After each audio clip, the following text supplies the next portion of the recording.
Hi everyone, my name is Mohini and welcome to my channel Studio Legal. So for today's topic, we are going to discuss difference between a nomination and legal heir.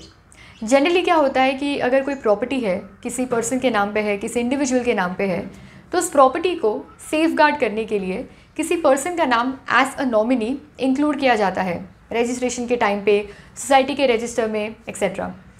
यही सोच के कि जो property है अगर उसके owner की death हो जाती है तो जो प्रॉपर्टी है easily without any hassle transfer हो जाएगी नॉमिनी के नाम पे।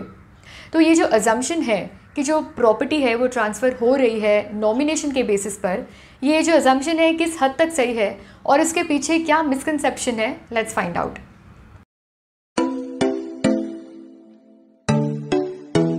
यहाँ पे एक ओल्ड मैन है जो कि ओनर है एक रेजिडेंशियल फ्लैट के, और ओल्ड मैन की ये डॉटर है, डॉटर ए।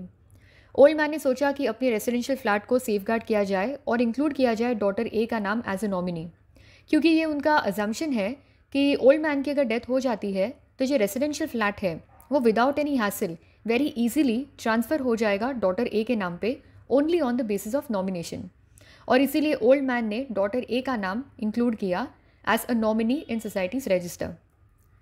अब यहाँ पे ओल्ड मैन की कुछ सालों बाद डेथ हो जाती है। क्वेश्चन ये उठता है, can a property be transferred to the daughter A only on the basis of nomination? क्या सिर्फ नॉमिनेशन के बेसिस पे जो रेजिडेंशियल फ्लैट है वो डॉटर ए के नाम पे हो सकता है या नहीं हो सकता है? तो चलो मान लेते हैं, जो कि जनरल अजम्पशन होता है लोगों का, कि सिर्फ नॉमिनेशन के बेसिस पे जो फ्लैट है, जो प्रॉपर्टी है, वो लीगल हेयर को ट्रांसफ़र हो जाती है।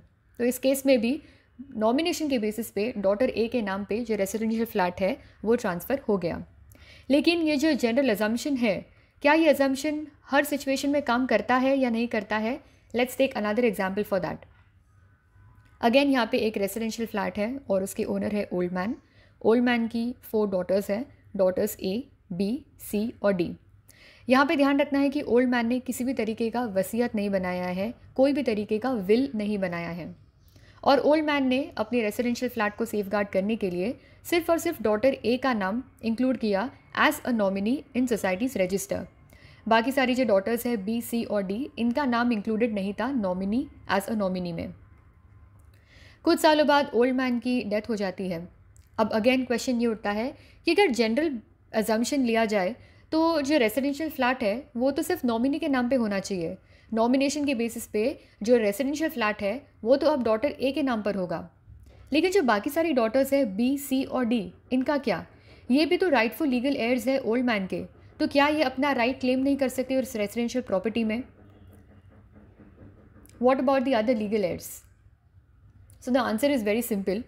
The inherited property will not be transferred to the daughter A on the basis of nomination. सिर्फ और सिर्फ नॉमिनेशन के बेसिस पे जो रेजिडेंशियल फ्लैट है वो नॉमिनी ए के नाम पे ट्रांसफ़र नहीं होगा।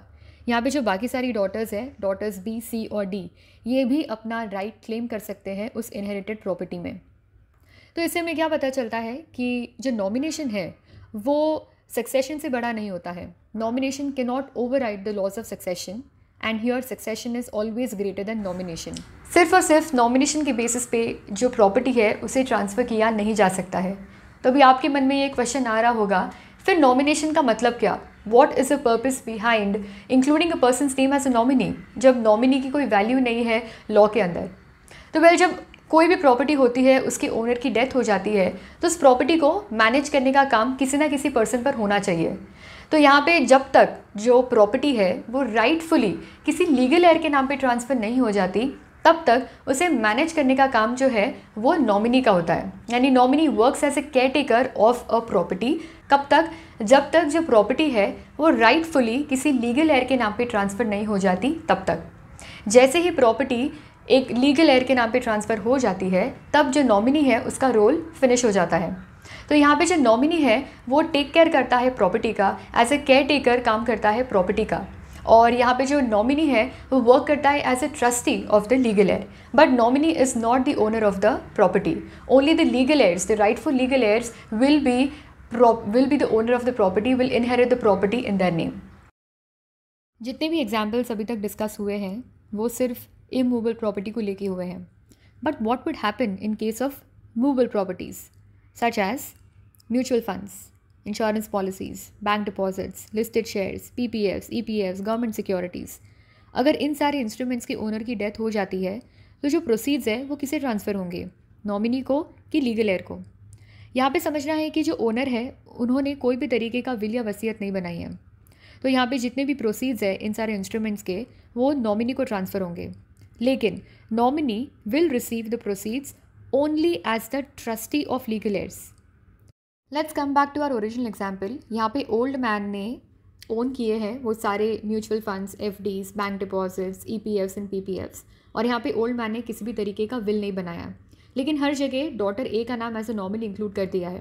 तो जैसे यहाँ पे ओल्ड मैन की डेथ हो जाती है तो जितने भी प्रोसीड्स है वो सब नॉमिनी ए के नाम पर होंगे, और यहाँ पे जो बी, सी और डी है भले ही उनका नाम नॉमिनी में हो या ना हो, फिर भी एज राइटफुल लीगल एयर्स वो भी अपना राइट क्लेम कर सकते हैं ओल्ड मैन की मूवेबल प्रॉपर्टीज़ में।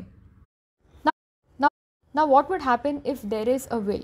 What will be the rights of nominees as well as what will be the rights of legal rights if there is a will of a deceased owner? So these were the rights of nominees and legal heirs in case there is no will or a person dies intestate.